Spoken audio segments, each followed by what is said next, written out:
Hi and welcome to the Malat cookery channel. This evening I'm going to be making some Chinese food for the family, so I thought I'd get the video camera out and video one of those dishes that we're going to be doing, which is a very basic Chinese egg fried rice. The Malat spice blend that I'm going to be using in that dish is Chinese salt and pepper seasoning, and a full list of ingredients will be given at the end of the video as usual. So let's have a look at those ingredients, what we're going to need for today. So before we actually get into the ingredients, I just want to explain a little bit about soy sauce in Chinese cooking. Now there are many types of soy sauce in Chinese cooking, but in the West we would normally come into contact with two basic ones. One is light soy sauce and the other one is dark soy sauce. And I just want to explain the difference between the two, or the basic difference. So when we look at light soy sauce contains a lot of sodium or salt and is mainly used for seasoning a dish.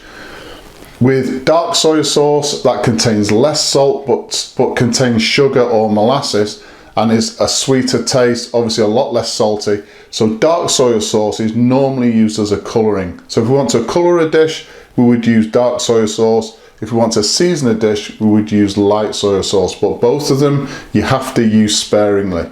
And the other thing is, when you're buying soy sauce, go to your local Chinese supermarket or warehouse and buy the proper stuff, because the stuff that you buy in a standard supermarket in the UK is really not that great. Okay, so what we're going to need for today, and this is enough to do 2 adult portions of egg fried rice. I've got 400 grams of pre-cooked basic long grain rice. So this was cooked yesterday. It was cooled, placed into a sieve to drain, cooled with running water to cool it down rapidly, left to drain for 5 minutes, then placed into a bowl with cling film over the top and straight into the fridge. So literally within 10 minutes of this rice being cooked, it was in a cold fridge. It's been in the fridge overnight to dry out thoroughly, so we've got a nice dry pre-cooked rice in order to cook with, and that will ensure that when you place it into the hot oil it doesn't go mushy.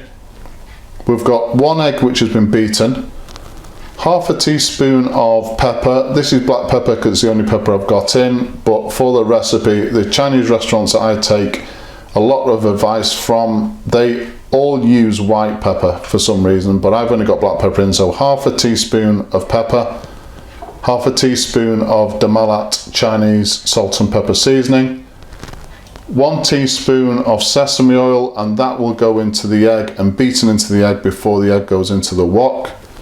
We've got 1 spring onion which I'm going to chop roughly. Soy sauce for fried rice, all we want to do is colour the rice. We're not looking to season it with the soy sauce, so it's dark soy sauce for this. Half a teaspoon. I always use, you'll see in all my videos, I always use measuring spoons. Half a teaspoon of dark soy sauce, good quality one as well. So I use Pearl River. I like this particular brand. Just make sure you've got a good quality one. If you go even slightly over the half a teaspoon into 400 grams of rice, it could potentially turn the rice almost black. So just be very careful when you're using soy sauce. If you're trying to replicate the fried rice at your local Chinese takeaway and it doesn't even look dark, the rice, if it's a lighter colour, they probably don't use soy sauce at all. There's a lot of regional differences with all cooking. And if you're trying to replicate what happens at your local Chinese takeaway and it looks a lot lighter, then just omit the soy sauce. This is just for colouring. We also need some vegetable oil for frying, and I'm going to be using about 3 to 4 tablespoons of vegetable oil. First thing we need to do then is just to add the sesame oil to the egg. So a teaspoon of sesame oil into the egg.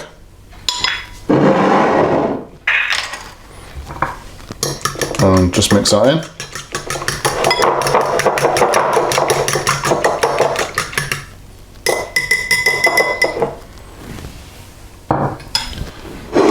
Next thing to do, and this was a bit of a learning curve for me with regard to looking at what happens at the two Chinese takeaways that we've got quite friendly with through my wife's spice blends business, is that when they're preparing cooked rice for frying, they always put the seasonings and the soy sauce in before it goes anywhere near the wok.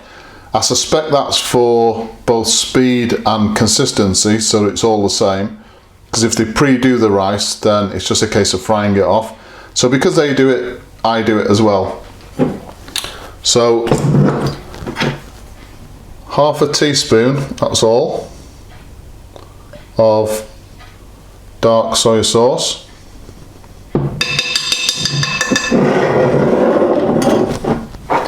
The Malat seasoning.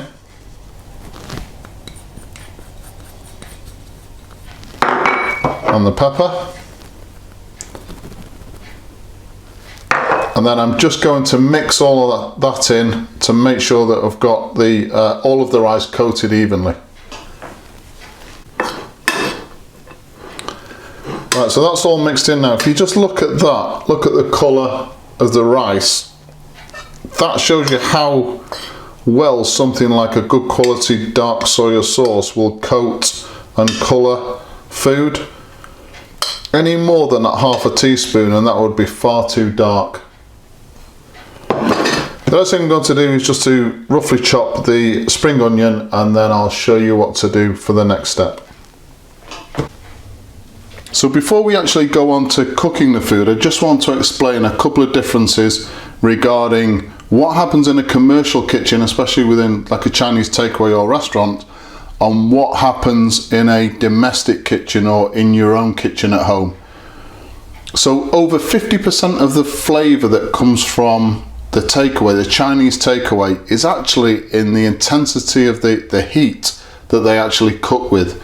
So the food takes on that seared, almost like a smoky taste, which is synonymous with Chinese cooking, and that's because they're using a lot higher energy flames in order to cook with. So in a commercial kitchen, you're probably looking, in energy wise, about 8 kilowatts of energy that is coming from the flame from a commercial kitchen.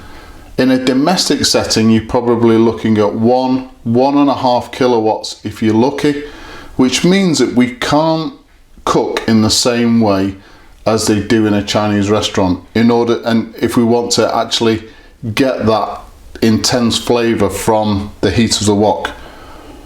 So what we have to do is we have to adapt what we're doing, and instead of throwing the food around, using the spatula to constantly keep the food moving, as you've seen in videos from Chinese restaurants, we have to cook differently. And the way we have to do it is obviously to start with a very high heat, so almost like a smoking oil, but push the food to the outside edges of the actual wok itself. Rather than throw the food around, we want to push that food to the outside edges so as much of the food comes into contact with the hot sides of the wok as possible.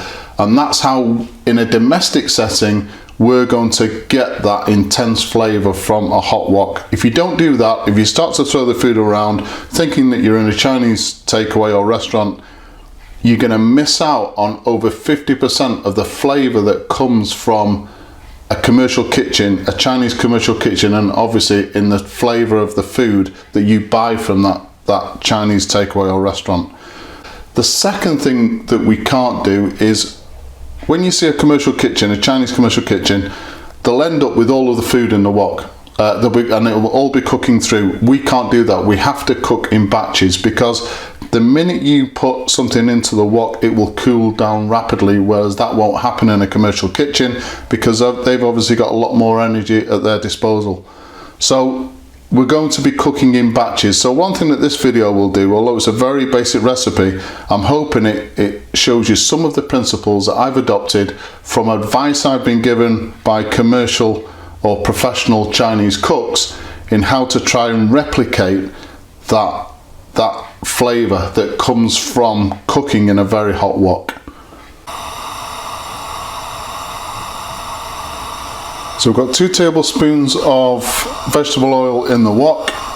Bring that up to a high heat, and then we add the egg.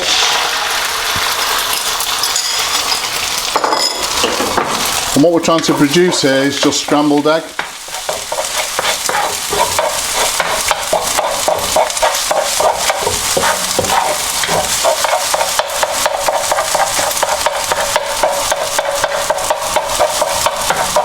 So just break it up nicely with a spatula.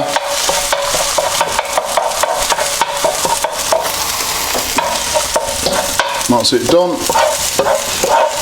We then remove this from the wok so that we can fry the rice.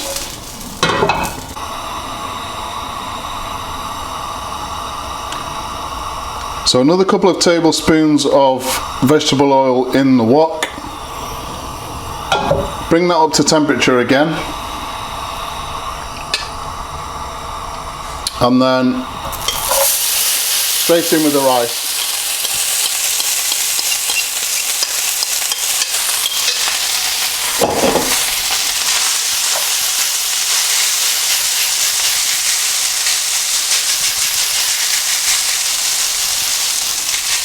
So we want to push the rice down, get rid of any lumps, but also get the rice touching, as much of the rice touching the outside edges of the wok as possible.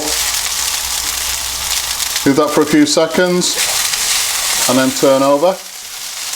And this is the technique, rather than thrash everything about in the wok, we're pushing to the outside edges, keeping the heat as high as possible, leaving the rice then to cook through thoroughly on the outside edges, and then turning over and just keep doing that until the rice is cooked all the way through.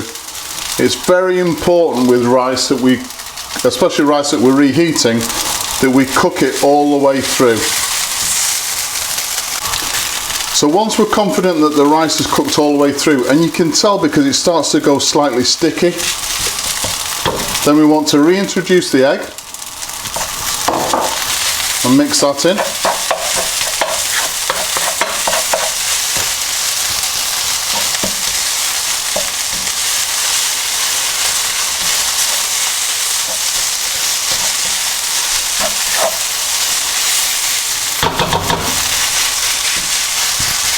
Again, same technique as before. We want to flatten out to the edges of the wok.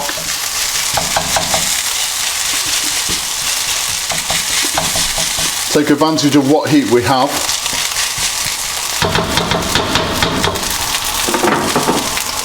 And then half of the spring onion. I'm going to leave the other half as a garnish for the top.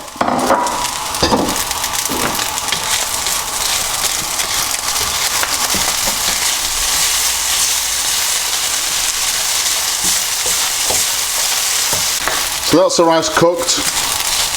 The next thing to do is just to plate it up.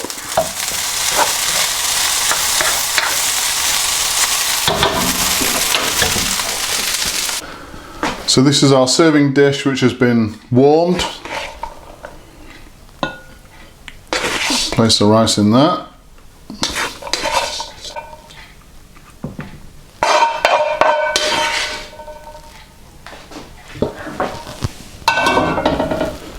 And just finish off by garnishing with the rest of the spring onion. That's it, really basic but great flavoured Chinese egg fried rice. Basic egg fried rice, couldn't be anything easier to make, packed with flavour, and it will be a real family favourite once you tried it. So please subscribe to the channel, and as usual, if you've enjoyed the video, hit the like button. Thanks for watching.